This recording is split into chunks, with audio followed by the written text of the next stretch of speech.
oportunidade. O Senhor é fiel, o Senhor é santo.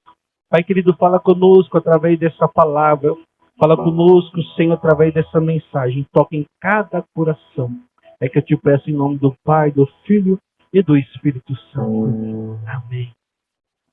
Irmãos, estamos diante de uma palavra, de uma narrativa poderosa. Capítulo 6 do livro de Lucas. Nessa noite já foi cantado sobre cura. Deus, Ele é o Deus que cura. Jeová Rafa. Deus que cura toda dor. Não há mal que Deus não cure. Não há ferida que Deus não sare. Não há cicatriz que Deus não feche. O nosso Deus, Ele vai aonde a medicina não chega. Aonde o remédio não faz mais efeito. Aonde a mão do homem não alcança. Mas o nosso Deus alcança. O nosso Deus restitui. O nosso Deus transforma. O nosso Deus, quando o homem coloca um ponto final, o nosso Deus coloca uma vírgula. E diz, a sua história ainda não acabou. Essa doença não vai te matar, essa dor, essa aflição não vai te parar. Porque Deus, Ele é Deus que sara. Deus, Ele é Deus que restitui. Deus, Ele é Deus que cura. E quando Jesus, Ele se fez carne e habitou entre nós. Jesus, no seu ministério, fez muitas curas e muitos milagres. O escritor Lucas, ele vai nos escrever que em um sábado, e aconteceu que Jesus, ele tinha chegado em uma sinagoga, assim como Jesus acostumava ir na sinagoga. E o que era uma sinagoga? Uma sinagoga era pequenas congregações. Quando o povo volta do exílio, e o povo tem que começar agora a reconstrução do templo. E o povo não tem um lugar para cultuar. O povo não tem um lugar para adorar. Então eles começam a construir pequenas congregações. Ali, nessas pequenas congregações, eles se reuniam, liam a lei, eles adoravam, e ali eles falavam acerca dos livros, dos mandamentos do Senhor. A partir do momento em que o templo ficou pronto, o segundo templo, a Bíblia diz que quando o templo ficou pronto, aqueles que eram mais velhos começavam a chorar, porque o templo de Salomão era muito lindo. E agora o segundo templo não tinha a mesma grandeza, não tinha o mesmo ouro, não tinha a mesma beleza. Então os mais velhos começam a chorar, lembrando daquele templo de Salomão tão bonito, tão lindo. E agora eles estão diante de um templo pequeno, um templo simples. E aí Deus vai levantar o profeta Ageu dizendo, porque a glória da segunda casa será maior do que da primeira. Aleluia. Mas o povo deixa de ir no templo e começa a frequentar as sinagogas, porque as sinagogas são lindas, bonitas.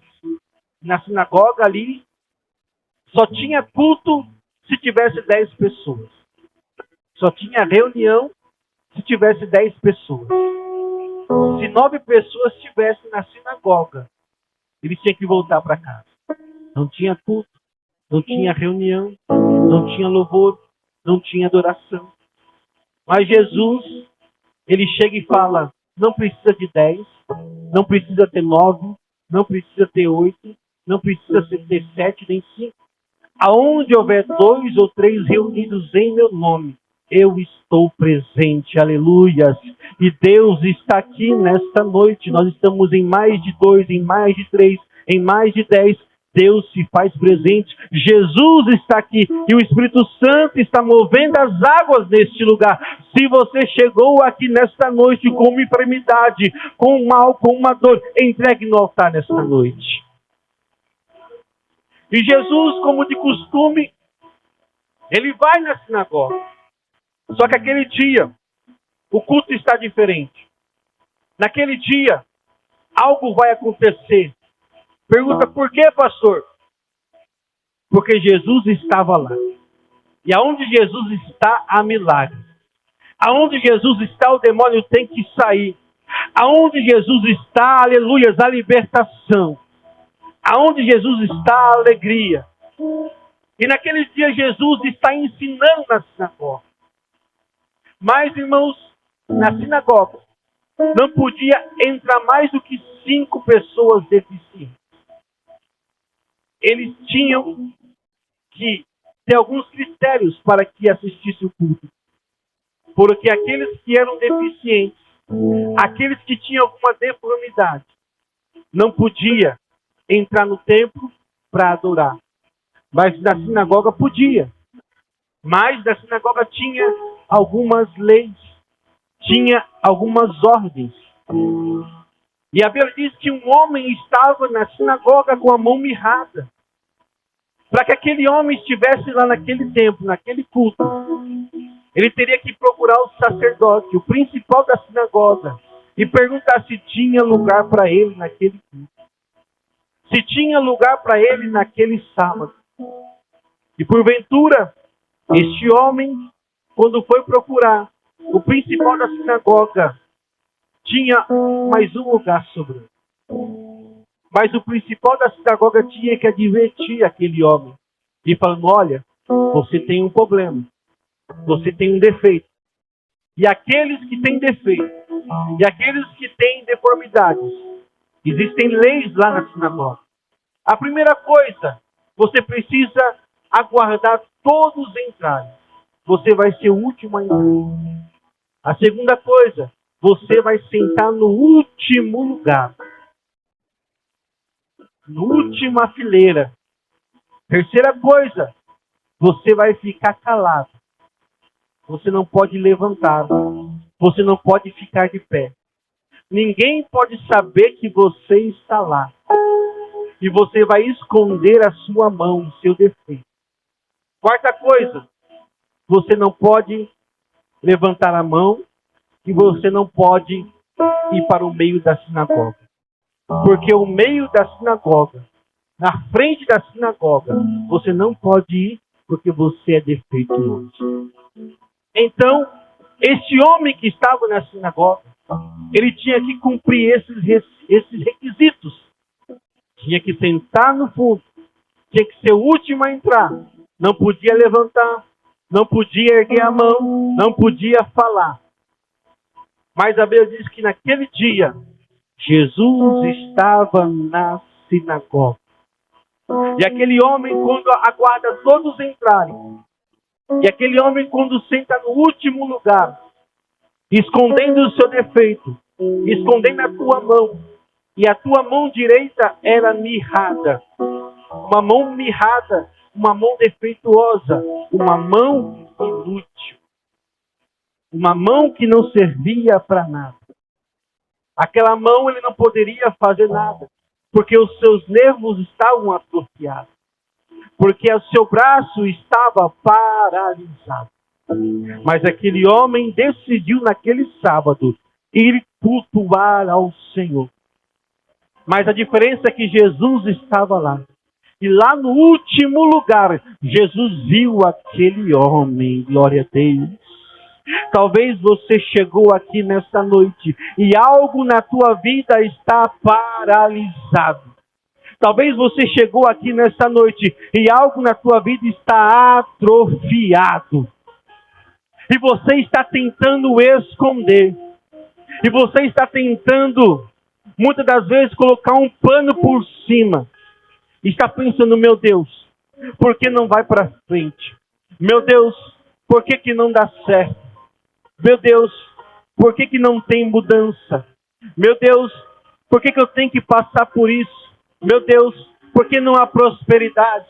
Meu Deus, por que não há avanço? Aquele homem tinha uma mão mirrada. Não poderia fazer nada. Não tinha avanço. Não tinha cura.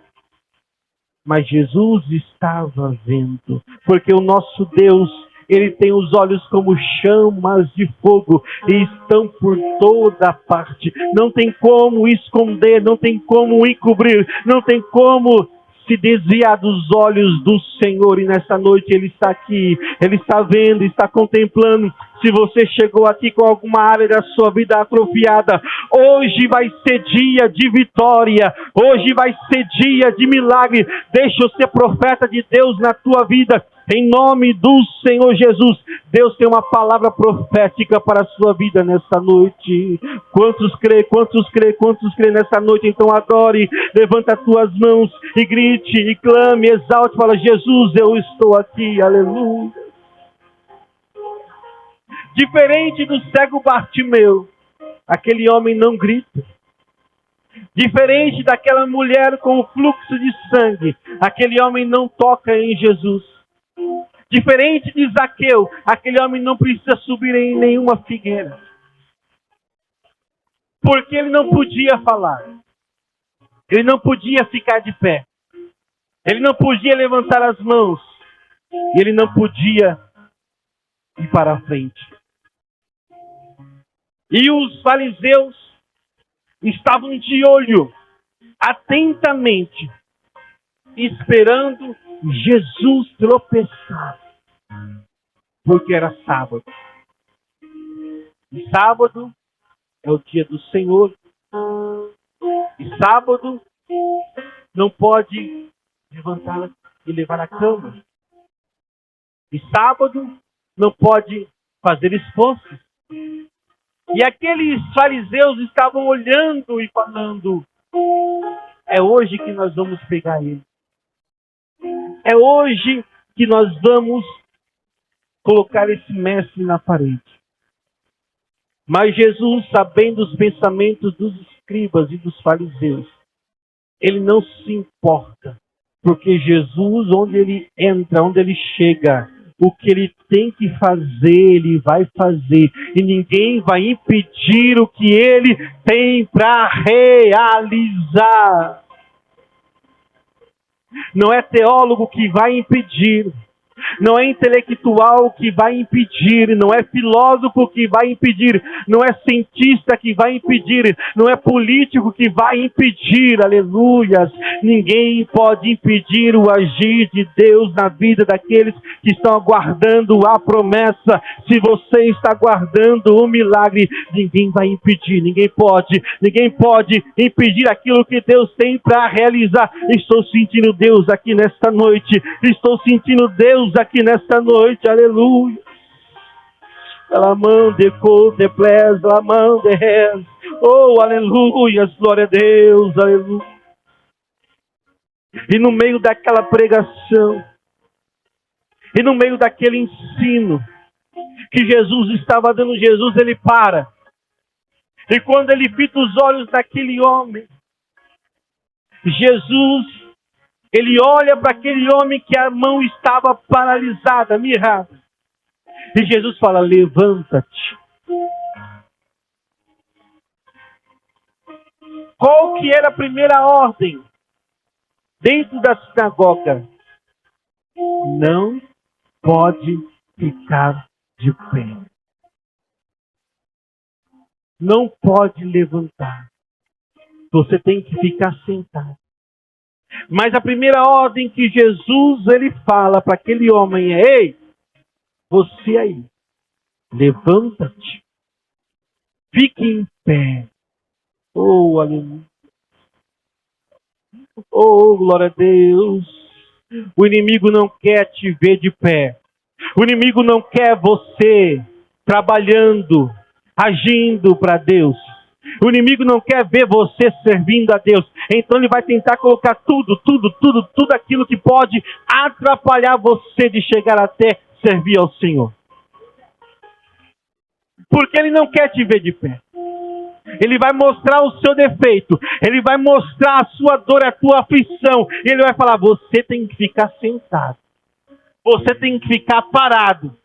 Você tem que ficar imóvel, porque você tem a mão mirrada, você tem isso, você é assim. Então para você não tem espaço na sinagoga, mas Jesus está falando, eu cheguei, eu sou Deus de mudança, então é hora de você se levantar, porque Deus, Ele quebra todos os paradigmas, porque Ele é fiel, Criador dos céus e Criador da terra, Ele é o grande eu sou, aleluia. Quantos estão aqui nesta noite entendendo a mensagem nesta noite? Fique de pé. Levanta-se. Aleluia. Oh, glória. É só... Pode sentar, irmãos. Aleluia. A primeira ordem era: levanta-se. Quando Deus manda, quando Jesus fala, precisamos obedecer. A segunda ordem é: vem para o meio. Qual que era a segunda proibição? Não pode ir para a frente. Não pode ir para o meio. Você tem que ficar lá no fundo. Você tem que ficar escondido. Mas Jesus, Ele fala, vem para o meio. Vem para a frente. Aleluia. E a Bíblia diz que aquele homem se levanta sem se importar com os escribas, com os fariseus, mas ele obedece à voz de Jesus. Ei, vamos obedecer à voz do Mestre, vamos ouvir a voz do Mestre e vamos obedecer. Aleluia. E a Bíblia diz que ele vai para o meio. O meio, o centro. Sabe o que isso significa? Jesus está falando para aquele homem: eu quero que você venha para o centro da minha vontade. O teu lugar não é lá no fundo. O teu lugar não é distante. O teu lugar não é esquerda nem direita. Pastor, onde que é o meu lugar? No centro da vontade de Deus. Porque quando estamos no centro da vontade de Deus, pode vir o vento forte, pode vir a tempestade, pode o mar se levantar, mas nada vai nos atingir, porque estamos escondidos debaixo das asas do Onipotente. Aleluia. E Jesus faz uma pergunta: é lícito no sábado fazer o bem ou fazer o mal? Salvar a vida ou matar? Jesus estava falando com os religiosos, aqueles que estavam apegados com a palavra, com a lei, aqueles que estavam presos na lei, mas não estavam presos no Deus da lei. Os escribas, os fariseus, não conseguiam entender se eles seguiam a lei ou se eles seguiam Jesus. Se eles obedecessem a lei ou se eles obedecessem Jesus. A questão é que, se eles seguissem Jesus, eles estavam seguindo a lei. Mas eles não conseguiam entender. Porque quando seguimos Jesus, quando estamos seguindo o Mestre, nós estamos fazendo a vontade de Deus. E aqueles homens religiosos conheciam a palavra, entendiam muitas coisas, conseguiam decifrar enigmas dentro da palavra, dentro da lei, mas não conseguia decifrar o coração de um necessitado. Não conseguia discernir o próximo e a necessidade do próximo. Glória a Deus. Deus quer te usar. Deus quer te usar não apenas nessas quatro paredes.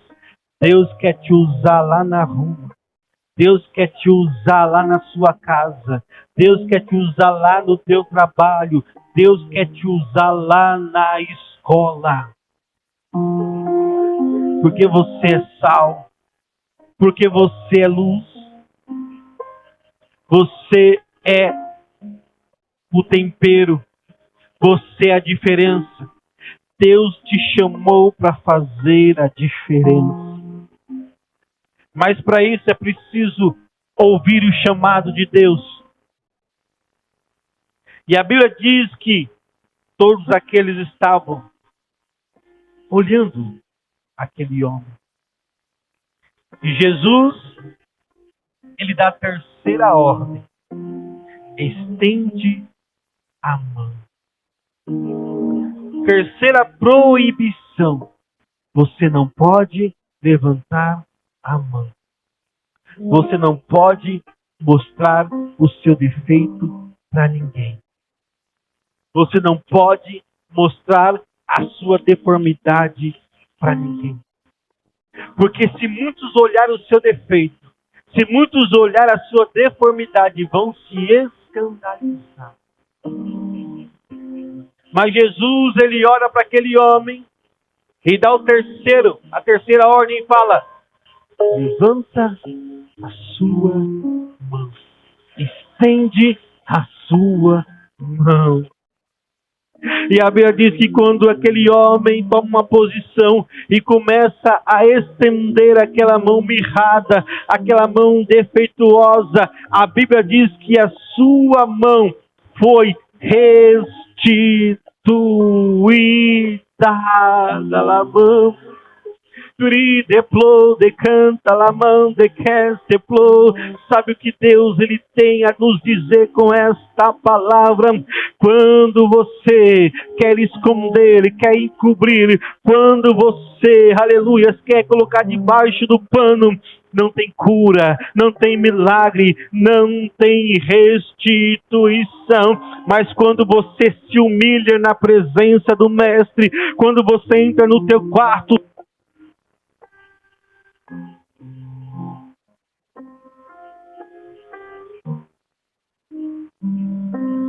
glória a Deus, quando você entra no quarto, fecha a porta e se ajoelha e começa a falar com o Mestre, e começa a se humilhar, e começa, aleluias, a declarar os seus defeitos, que você, aleluias, não é nada sem Ele, que você precisa de Deus, que você não tem condição de seguir sem a presença de Deus. A sua vida começa a ser restituída. Oh, aleluia, levanta as suas mãos nesta noite, toma uma posição, a restituição de Deus nesta noite, aquilo que o inimigo tentou paralisar, aquilo que o inimigo tentou parar, aquilo que o inimigo tentou barrar, Deus está falando nesta noite, levanta as mãos, porque enquanto você age, enquanto você se humilha, Ele vai trazendo a restituição para a sua casa, restituição para a sua vida, restituição para a sua família, restituição para o seu ministério, restituição para o seu trabalho, em nome do Senhor Jesus. Deus é Deus de restituição, Deus que cura, Deus que transforma, e quando Ele olha o seu defeito, Ele não se escandaliza, Ele fala: eu curo, eu cuido, eu trato, eu saro as feridas, alamandeco, aleluia. Eu cuido de ti, eu cuido de ti, eu cuido de ti, eu cuido de ti. O que eu tenho é bem maior. O amanhã. Oh, nós vamos louvar esse louvor nesta noite, porque enquanto você está aqui, Deus está curando. Enquanto você está aqui glorificando, Deus está agindo. Mas em nome do Senhor Jesus, você precisa se posicionar. Você precisa estar diante do Mestre e estar no centro da vontade. Aquele homem foi restituído. Aquele homem foi curado. Quando ele saiu da casa dele naquele sábado, ele não sabia que a sua vida iria mudar, que era o dia do milagre dele. Talvez você saiu da tua casa nesta noite e Deus decretou que hoje é o dia do milagre. Hoje é o dia de mudança de vida para você. Hoje é o dia que Deus ele vai restituir aquilo que o inimigo roubou. Uma não, duas não, até 100 vezes mais. Aleluia. Porque o nosso Deus é Deus de restituição. Deus de multiplicação. Ele purifica os impuros. Ele sara os feridos. Ele levanta os abatidos. Ele exalta os humilhados. Ele cura as feridas da alma.